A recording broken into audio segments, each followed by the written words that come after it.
Welcome back to The Bible is Art, where we explore the literary artistry of the Bible. And in this week, we're going to look at the literary art of the Ten Commandments. Some time ago, the philosopher Alain de Botton's School of Life released a video called How to Replace the Ten Commandments. He said that the Ten Commandments maintain an extraordinary hold on our imaginations. But the problem is that they sound peculiar today. They were for a particular people, and thus they're a bit parochial. In their stead, he offers his own 10 Commandments. And before you watch this video, you should watch his, and I've linked that in the description. Even though many of his commandments relish Alain's gentle and careful character, they shouldn't replace the 10 Commandments of the Bible. And that's because they're inferior. G.K. Chesterton said that before you tear a fence down, you probably should figure out why it was put there in the first place. So let's look at the art of the 10 Commandments and the 10 reasons why they're superior. First, length. The biblical 10 Commandments are 172 words compared to Alain's, which have 614. Alain's are much, much longer. Well, why does that matter? Perhaps the 10 Commandments have such an extraordinary hold on our imagination because of their pithiness. It's difficult to hold something in our imagination if it won't fit. This summary of the moral law was composed not simply to provide moral knowledge, but to provide it pedagogically. Not just a list of good things to do, but it was designed for consumption and memorization and mulling. Second, moral reasons. Alain's 10 Commandments do not give us any reason why we should follow his commandments. The Bible's 10 Commandments, by contrast, begin with, "I am the Lord your God who brought you out of the land of Egypt, out of the house of slavery." The reason why they ought to follow these commandments is because God freed them from slavery. It is quite a more anemic motivation to listen to Alain simply because he said so. You see, a moral life requires both reasons for obligation as well as robust motivation, a requirement certainly met by manumission from slavery, as in the biblical 10 Commandments. And when we are faced with grave temptation to evil, cheating on a spouse, extorting money at work, simply having a list of guidelines without any strong account of obligation won't do any good. A list, even a profound and elegant one, may be wonderful, but that doesn't provide a binding or exciting obligation. Third, moral epistemology. Perhaps the strangest part of Alain's commandments is that we're never told how we know them. It's as if someone strolls into your office and tells you a list of instructions without sharing with you who they are or on what authority they offer the commands. The 10 Commandments begin with, "I am the Lord your God." That is how we know these commandments, by God telling us. Therefore, we can expect that deeper insight or clarification on moral knowledge will come from the same source. Should we or ought we go to Alain for further insight? Did he get them from somewhere else? We're simply left to wonder. Fourth, form and order, ontology. Like every great work of art, one of the marks of greatness and skillfulness is matching or connecting form to content. For instance, Caravaggio's Narcissus communicates the endless moral circularity of selfishness, the inability of Narcissus to pull himself away from his own reflection by visually creating a circle with the arms of Narcissus through their reflection in the water. The form reflects the content. Or the architecture of a Gothic church designed as a cross to structurally communicate their central identity as followers of Christ, literally being found in the cross. And the Ten Commandments were written with the same attention to form and content. I'll show you two ways. First, the Ten Commandments are arranged ontologically and causally. That is, the first 4 commandments are toward God and the last 6 are toward humans. They are ontologically ordered because God is first in being and importance and human beings second.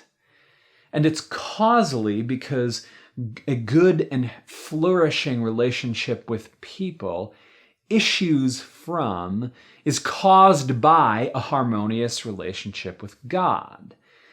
This is communicated structurally in the first 2 sins of the Bible, with Adam and Eve and Cain and Abel. The author of Genesis structured these 2 scenes so similarly so as to encourage comparison. As Victor M. Wilson has noted, both scenes have a prospect of evil, entrapment, sin, interrogation, deflection of blame, confrontation, curses, and banishment. So, what are we supposed to learn by these similarities, by comparing these 2 scenes? The first sin is a sin against God, eating from the tree against God's instruction. The second sin is against man, killing a brother. And the author communicated them in such similar ways to teach us that there's a relationship between them, and it's causal. That is, the break in the relationship with God causes a break in the relationship with man. Social sins are a result of theological sins. So the arrangement, the form, communicates the importance and a causal order. Fifth, form and order, internal and external morality. The form communicates the relationship between internal and external, public and private actions. Notice, the first and last commandments are internal acts, having no other gods, commandment 1, and coveting, commandment 10. Now, those can have external manifestations, but they're intrinsically internal actions. All the other commandments are public external actions, creating images for worship, taking God's name in an empty fashion, murder, false testimony, and so on. The 10 Commandments move from private to public and back to private. So why structure it this way? Well, the whole moral life has the same form. The private instructions, no other gods and no coveting, enclose public instructions. And this mirrors the precise relation between private and public morality. Public acts are generated by private dispositions, and public actions in turn shape private dispositions, internal to external to internal. Sixth, comprehensiveness. Connected to the previous reason, the biblical 10 Commandments include both the internals and externals of the moral life, and both are necessary for a good social arrangement. Alain's 10, by contrast, are solely internal. Seventh, prohibitions and prescriptions. Alain's 10 have one prohibition, saying what you should not do, compared to the biblical 8 prohibitions. Now, one might assume that it's much better to stay positive and describe what to do as opposed to a more dreary what not to do.